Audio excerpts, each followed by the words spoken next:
After studying this module, you shall be able to know how a company can be formed, understand the procedure for the formation of the company, learn the various stages of company incorporation, and identify the preliminary contracts. We shall first discuss the procedure for the formation of a company from the time the idea of forming a company is first conceived till the company is actually formed and commences business may be divided into three principal stages. Number 1, the promotion stage. Number 2, the incorporation stage. Number 3, the commencement of business stage. We shall now discuss the various functions of a promoter.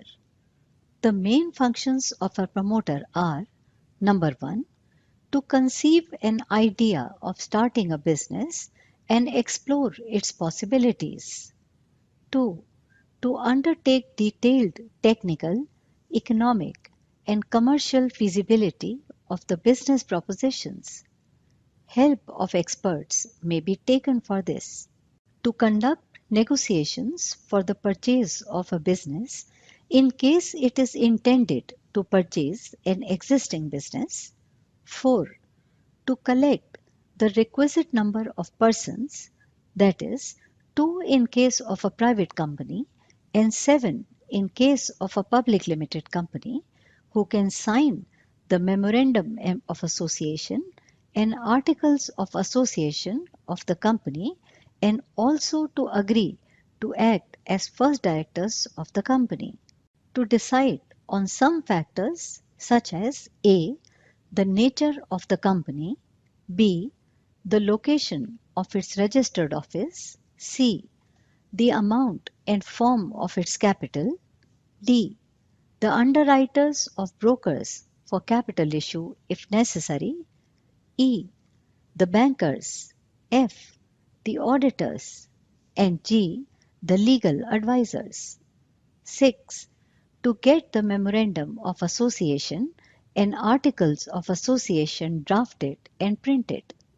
To enter into preliminary contracts with vendors, underwriters, etc. 8. To arrange for the preparation of prospectus, its filing, advertisement, and issue of capital. 9. To pay preliminary expenses. 10. To arrange funds required by the company, including loans. We shall discuss duties and liabilities of promoters. A promoter can neither be termed as an agent nor a trustee of a company which has not come into existence so far. The reason is that there was no principal or trust in existence for whom or for whose benefit the promoter has acted. But the promoter has wide powers relating to the formation of company.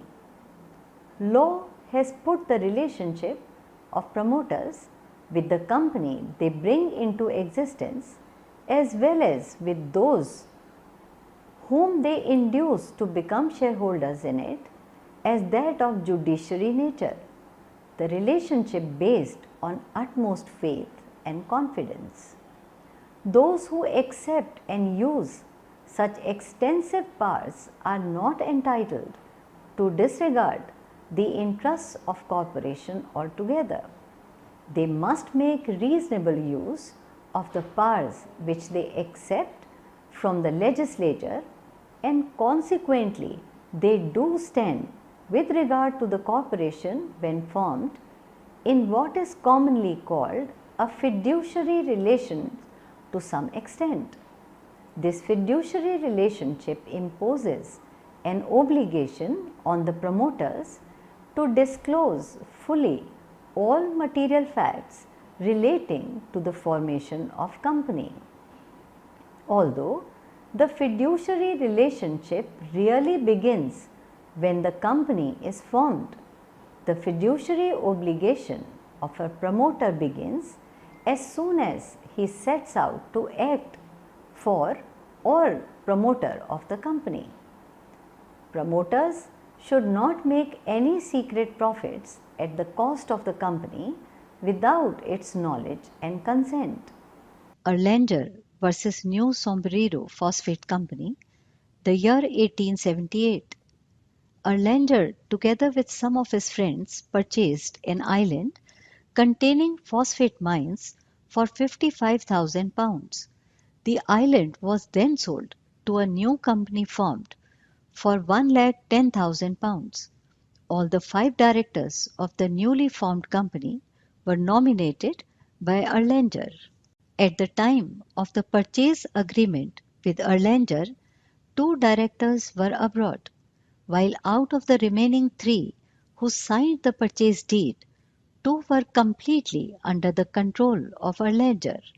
Later on, a prospectus was issued inviting the public to subscribe for the shares of the company. The purchase agreement was approved at the first meeting of the shareholders, but they were not told all material facts regarding the transaction. After some time, the company went into liquidation. The liquidator filed a case against Erlanger to recover the profit made by him on account of sale of island to the company. Erlanger defended the case on the plea that the board of directors had full knowledge of the facts. His contention was rejected and he was asked to return the benefit to the liquidator.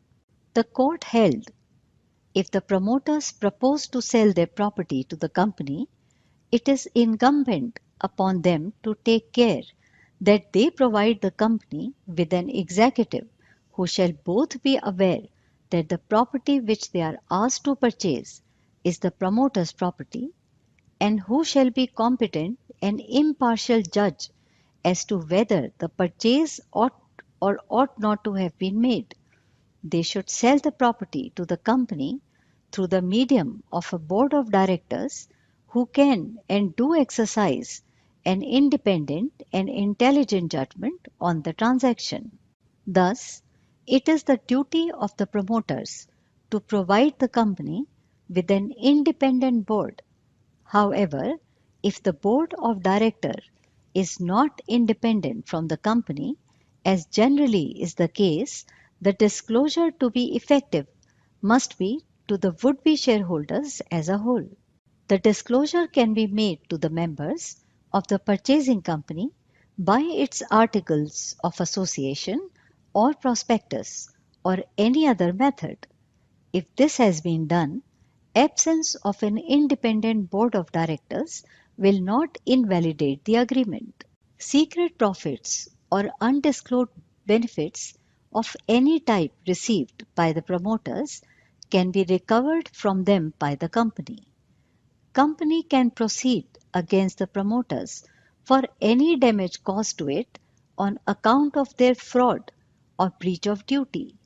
The estate of deceased promoter shall remain liable in any action by a company for deceit or breach of trust if any benefit has accrued to the estate. A promoter can also be liable for any omission of fact stated under Section 56 of the Act or false statement in prospectus as stated under Section 62 of the Act. Remuneration to promoters. The promoter has to incur the initial expenses in the process of formation of a company besides undergoing a good deal of arduous task. The promoter has therefore a legitimate right to claim for both the expenses incurred by him as well as remuneration for the work done by him. The claim for expenses should be supported by vouchers and should be placed before the directors of the company when formed. However, there is no contractual obligation on the part of the company to pay him for these expenses unless the company has expressly agreed upon to pay after its formation for the services rendered by him before the formation of the company. The same is true about his remuneration. The promoter may be remunerated in any of the following ways. Number 1. Promoter may sell his own asset to the company for a profit for cash or shares in the company. He may be given commission on the purchase price of the business taken over by the company. And 3. He may be granted a lump sum as remuneration either in cash or in shares or debentures. The amount of remuneration payable or paid to the promoters is required to be disclosed in the prospectus issued by the company. Let us now discuss the preliminary or pre-incorporation contracts. Preliminary contracts are contracts entered into by the promoters on behalf of the company before its incorporation with third parties. It is usual that the promoters enter into these contracts of purchase of assets on behalf of the company about to be formed, but before it is actually formed. They generally enter into these contracts as agents or trustees of the company which has not yet come into existence. Such contracts are legally not binding upon the company even after it comes into existence. The company can neither ratify those contracts nor sue the vendors on them after its incorporation because ratification requires existence of the principal at the time when the contract was entered into. We shall now discuss the case of N and Company. N and Company entered into an agreement with one C who acted on behalf of a proposed syndicate. Under the agreement, N and Company was to give the syndicate a lease of local coal mining rights. The syndicate was then registered and asked N and Company to give these rights, to which N and Company refused. An action by the syndicate for specific performance of the agreement or in the alternative for damages was not maintainable as a company cannot by adoption or ratification obtain the benefit of a contract purporting to have been made on its behalf before the company came into existence. A company cannot adopt contracts entered into before its incorporation, even by passing a special resolution or with the unanimous consent of all its members. Thus, preliminary contracts will either have to be left as mere gentlemen's agreements or the promoters will have to undertake personal liability. Which of these, of course, will be adopted depending largely on demands of the other party. Since the pre-incorporation contracts purported to be made by a company which does not exist is a nullity. Neither the company, when formed, nor the promoter, whose signature is added, can sue or be sued on the contract. Though a company cannot ratify a pre-incorporation contract, it may make a new contract after it is incorporated to carry into effect a contract made before it was formed. Liability of the promoter on preliminary contract. The nature of the liability of the promoter on preliminary contracts depends upon the tenor of such contracts. He can be held personally liable if he has purported to act as an agent and the non-existence of the company was known to both parties. This is because where a contract is made on behalf of a principal known to both the parties to be non-existent, the contract is deemed to have been entered into personally by the actual maker of the contract. The case that can be cited here as a reference, the case of Kellner versus Baxter, settled in the year 1866, can be cited here as an illustration. Baxter, a promoter and a prospective director of a company to be formed, entered into a contract with Kellner on behalf of the company. Baxter signed the contract adding the words "for and on behalf of XY Company Limited" on a suit by Kellner. For the performance of the contract, it was held that Baxter was liable as he had contracted on behalf of a principal who did not exist. But if the contract is purported to be made by the company itself, the person so acting. For example, the promoter cannot be held liable personally, for he shall be taken to have simply authenticated the contract, and the company shall be taken to have entered into the contract, and the company being non-existent, the contract shall become a nullity. In case of personal liability, the promoters will continue to be liable until the company adopts the contract.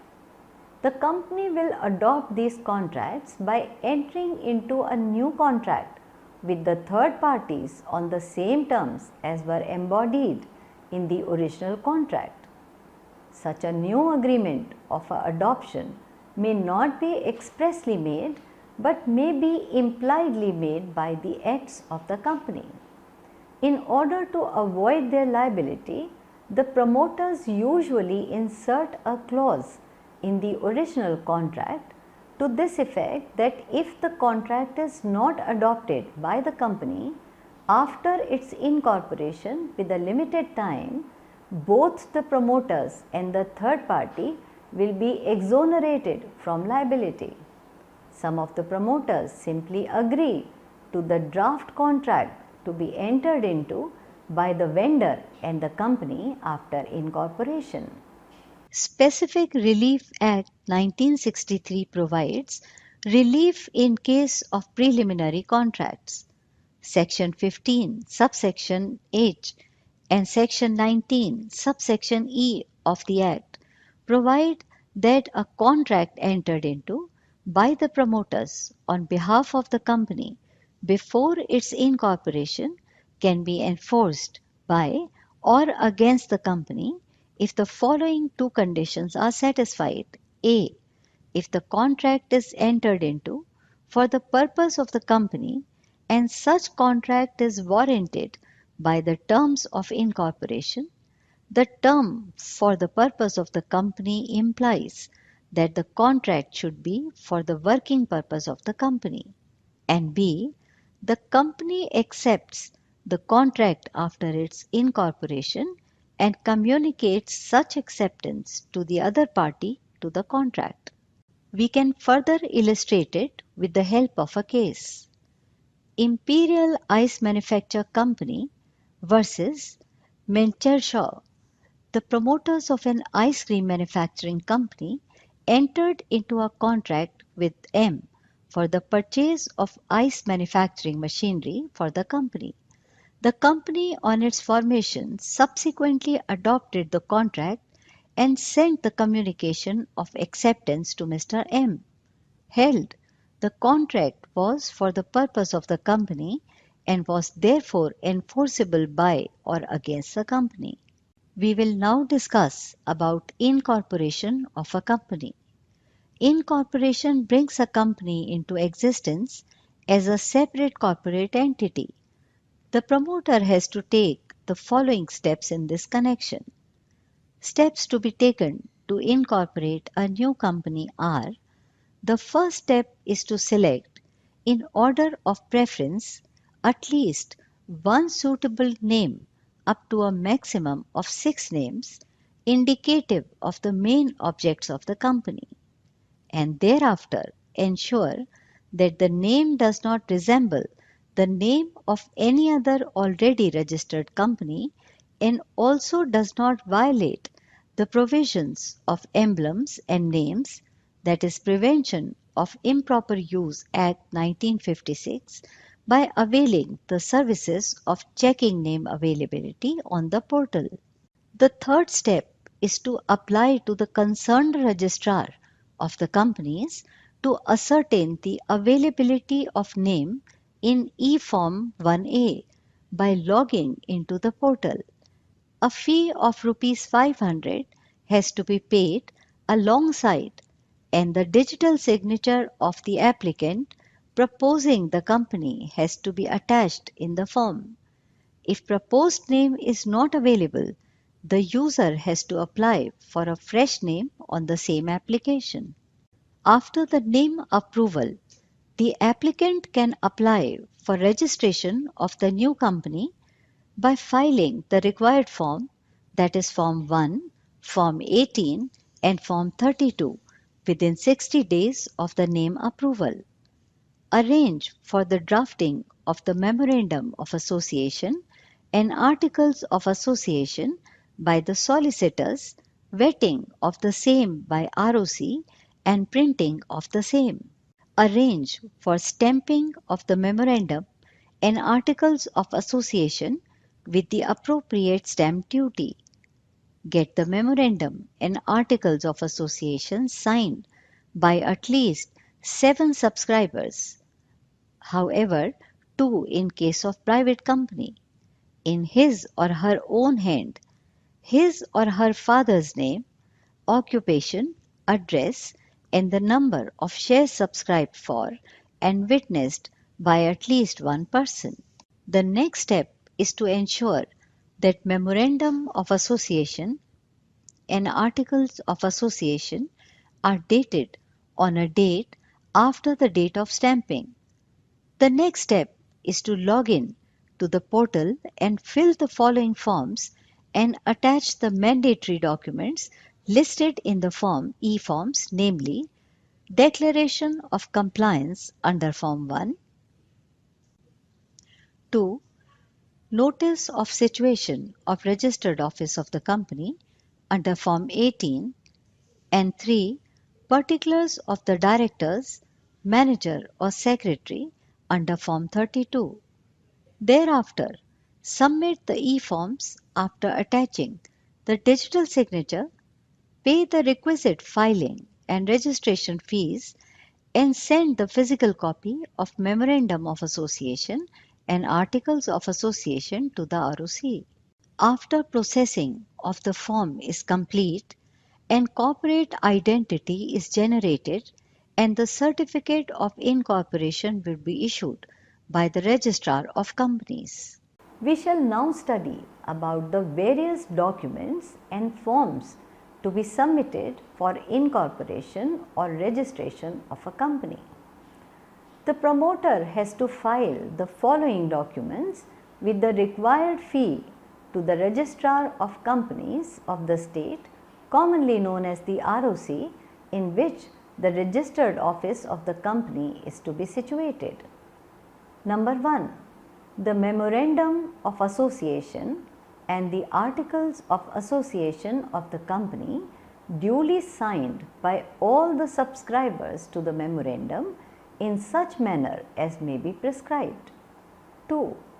A declaration in a prescribed form by an advocate, a chartered accountant, a cost accountant, or a company secretary in practice who is engaged in the formation of the company and by a person named in the Articles of Association as a director, manager, or secretary of the company, that all the requirements of this Act and the rules made thereunder in respect of registration and matters precedent or incidental thereto have been complied with.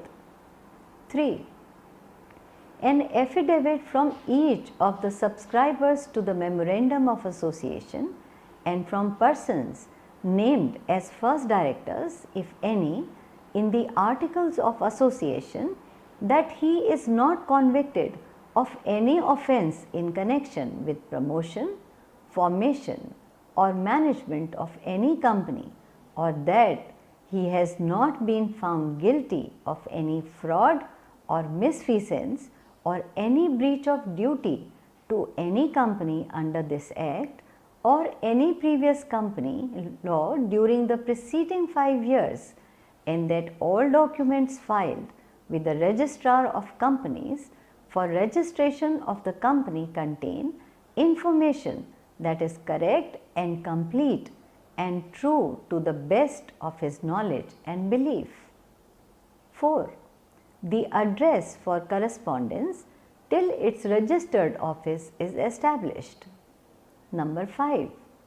The particulars of name including surname or family name, residential address, nationality and such other particulars of every subscriber to the memorandum of association along with proof of identity as may be prescribed, and in case of a subscriber being a body corporate, such particulars as may be prescribed. Number 6.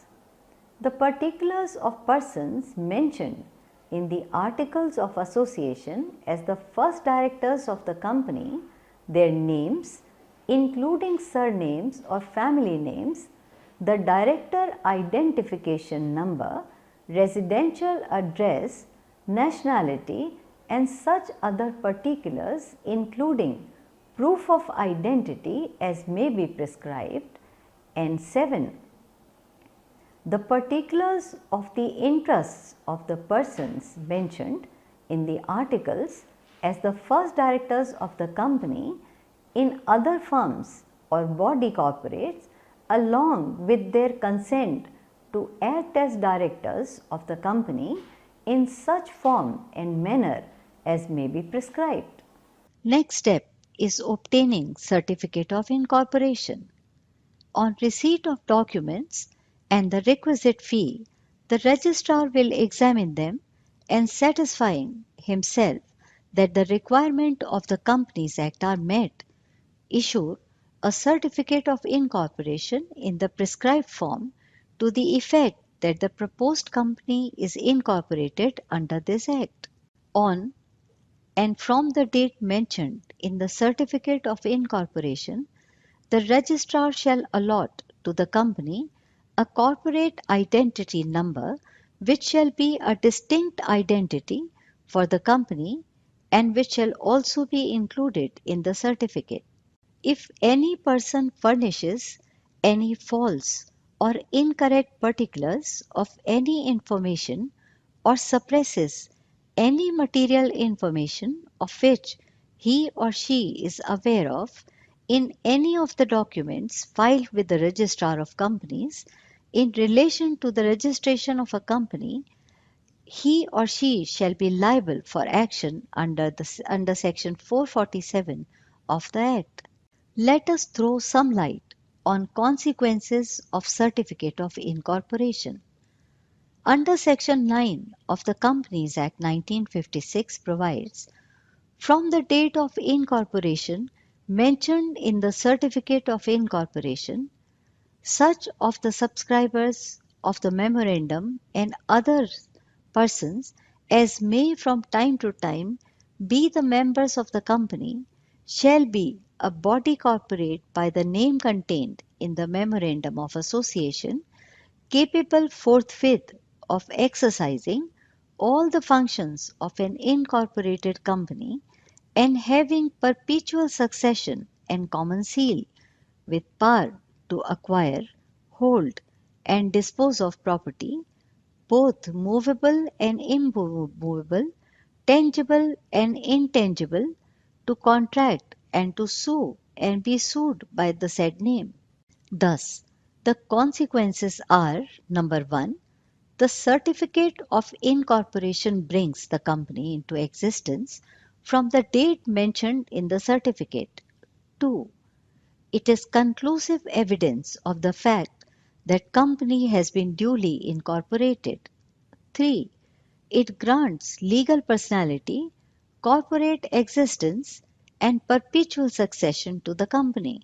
4, the subscribers to the Memorandum of Association, together with such other persons as may from time to time become members of the company, become a body corporate with a distinct entity from such members having a perpetual succession with a common seal and with the liability of the members limited to the amount for the time being unpaid on the shares held by them. 5. The memorandum and articles of association become binding upon the members and the company as if they have been signed by the company and by each member. Conclusiveness of Certificate of Incorporation. Certificate of incorporation is conclusive evidence with regard to the proper and regular registration and formation of a company. It cannot be challenged even if irregularities prior to registration are subsequently discovered. It is considered as conclusive evidence even if it was legally impossible that the company could have been properly registered. That is, signatures of all the members were forged, or where instead of 7, only 6 members had really signed, or the persons signing were incompetent to enter into contracts, etc. The date appearing on the certificate of incorporation is conclusive even if it is wrong. The validity of certificate of incorporation cannot be disputed on any of the grounds whatsoever. However, where at any time after the incorporation of a company, it is proved that the company has been got incorporated by furnishing any false or incorrect information or representation by suppressing any material fact of information in any of the documents or declaration filed or made for incorporating such company, or by any fraudulent action, the promoters, the persons named as first directors of the company and the persons making declaration shall each be liable for action under section 447 of the Act. Similarly, grant of the certificate of incorporation to the company will not make the objects of the company legal even if they are otherwise illegal. We shall discuss the concept by studying the case of Jubilee Cotton Mills Limited versus Lewis in the year 1924. On 6 January 1920, the necessary documents were delivered to the registrar for registration. 2 days later, he issued the certificate of incorporation but dated it as 6th January instead of January 8th, the day on which the certificate was actually issued. On 6th January, the company allotted shares to Lewis. It was contended to be void since the company was not in existence on that particular date. It was held that the certificate of incorporation is conclusive evidence of all that it contains. Therefore, in law, the company was formed on 6th January and allotment of shares was valid. We shall now discuss commencement of business as provided under section 11 of the Companies Act. A company having a share capital shall not commence any business or exercise any borrowing powers unless a. A declaration is filed by a director in such form and verified in such manner as may be prescribed with the registrar that every subscriber to the memorandum has paid the value of shares agreed to be taken by him, and the paid up share capital of the company is not less than rupees 5 lakhs in case of a public company and not less than 1 lakh in case of a private company on the date of making of this declaration, and b. The company has filed with the registrar a verification of its registered office. If any default is made in complying with the requirements of this section, the company shall be liable to a penalty which may extend to rupees 5,000, and every officer who is in default shall be punishable with fine which may extend to rupees 1,000 for every day during which the default continues. Where no declaration has been filed with the registrar within a period of 180 days of the date of incorporation of the company, and the registrar has reasonable cause to believe that the company is not carrying on any business or operations, he may initiate action for the removal of the name of the company from the register of companies. Let us now recapitulate what we have learned in this module. Promotion is the stage of conceiving an idea of forming a company to do business and working on that idea. Promoters stand in a fiduciary relationship with the company promoted by them. Preliminary contracts may be adopted by a company under the Specific Relief Act. Incorporation of a company requires certain documents to be filed with the Registrar of Companies. Incorporation brings a company into existence.